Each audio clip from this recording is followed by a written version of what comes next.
Good morning, and thank you for tuning into the channel. My name is Eric Bernaccio here, bringing you the tip of the day, and we're going out of the daily reading out of the Alcoholics Anonymous Daily Reflections book, and today's topic is a resting place. All of AA's 12 steps ask us to go contrary to our natural desires. They all deflate our egos. When it comes to ego deflation, few steps are harder to take than 5. But scarcely any step is more necessary to long-time sobriety and peace of mind than one is. After writing down my character defects, I was unwilling to talk about them and decided it was time to stop carrying this burden alone.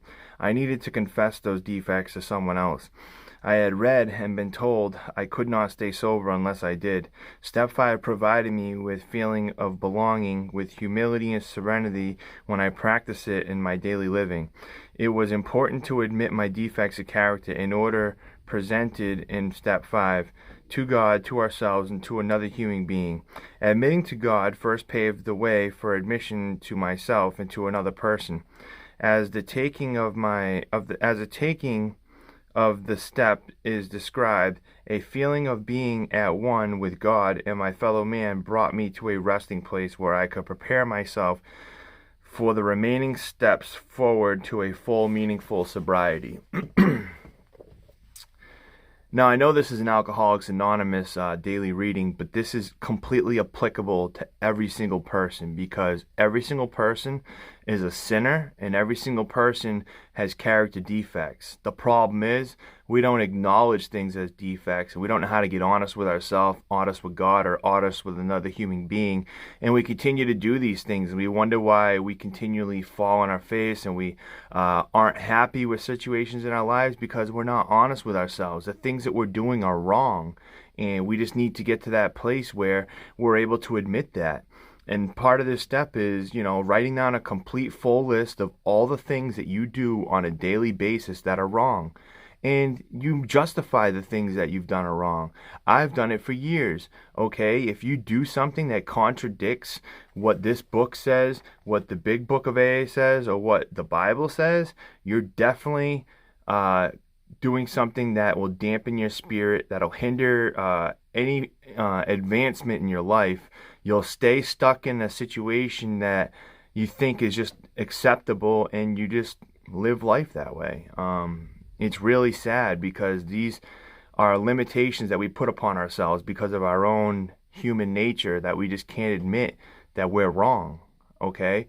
I admit when I'm wrong, and I know that being in a humble state like that and being able to just confess to others, God, and to myself in situations where I'm completely wrong or, I have a behavior that is unacceptable. And until others can do that, until you can actually do this, you're going to continue to struggle. You will not be happy. I promise you that. This is not just for people that are in addiction, all right? There are many addictions. You could be addicted to watching TV shows. You could be addicted to eating food. You could be addicted to purging every time you eat food. You could be addicted to shopping. You could be addicted to work. You could be addicted to sex. You could be addicted to gambling, smoking cigarettes. It doesn't matter. It does not have to be drugs or alcohol, okay? There are thousands and thousands of addictions, okay? And that right there is a representation of your character defects, okay? So that's just you trying to cope with your underlying issues, and your character defects are the things that bring you back to those addictions because you can't deal with the situation because of the way that you act or the way that you do things. Well, I think it's time for a change. For me, I got sick and tired of living the life I was living, and I thought drugs and alcohol was the problem.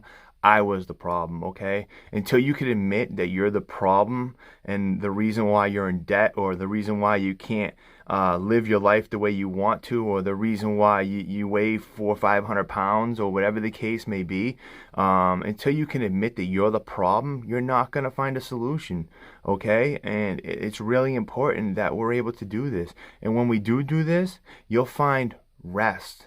You'll find peace. God takes those burdens from you, okay? It's really important to be evenly yoked with God. It's really important to be in a relationship with someone else who is evenly yoked with God. You can't be with somebody who doesn't build you up on a daily basis and tries to push you to be a better version of yourself. If you're with someone who's dragging you down and just making it difficult for you to go through your daily functions, you need to cut that person off. I don't care if you've been with them 10 years, if you've known them 10 minutes. All right? It's really important. You can't allow these people, places, and things to destroy who you are, okay? But it's all about you. You are the one that has the choice, okay? You can't blame anybody else for your happiness. You are in control of your happiness. If you're not happy and you can't let go of the things of your past, like, you need to find the strength to do that, and God is the solution. I promise you, and He will bring you to that place of rest, the place of serenity, the place where you're able to live a full, fruitful life that isn't consumed by any form of addiction, whether it's drugs, alcohol, or anything. And it all starts with getting honest in who you really are and recognizing that you are a sinner, you have character defects, and it's unacceptable when you do these things. And when you can admit these things and you take corrective action, I promise your life will get better on a daily basis. But you got to take that first step. If you like this video, like, share, comment.